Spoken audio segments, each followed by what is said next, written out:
CR101radio.com, podcasts, and more.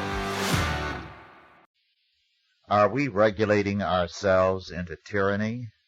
This is R.J. Rushdoony with a report on our threatened freedom. Sometimes reading the newspaper is like reading one's own obituary. The news tells us that our country is committing suicide, and to make sure it succeeds, is trying several brands of poison: inflation, lawlessness, drugs, poor education, and more. High on the list of killer practices is overregulation.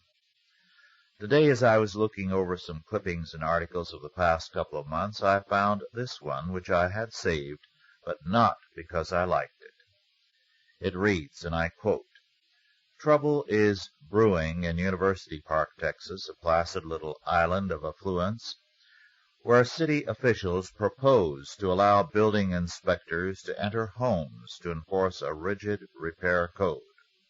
The 16-page code proposal says, among other things, that homeowners can be fined up to $200 a day for weeds in the lawn, cracks in the stairway, or unsound chimneys. The proposal also authorizes building inspectors to initiate their own complaints and enter homes at any time to enforce the code. I'm worried about this," said college professor Stephen Geisinger. "What's to stop the city from coming back and say we can't smoke in our homes?" Unquote.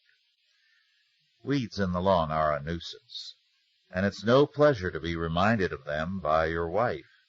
But the idea of a citation and a fine by a city inspector is another matter.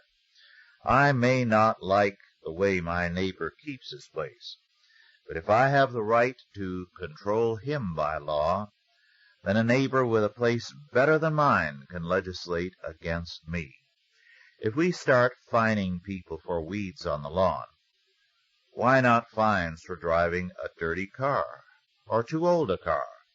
If we can be fined for having a house which does not suit the city inspector because of cracks on the stairs or in the paint, perhaps the next step is to tell us that we ourselves are unfit for public viewing because we are overweight, wrinkled, bald, or what have you.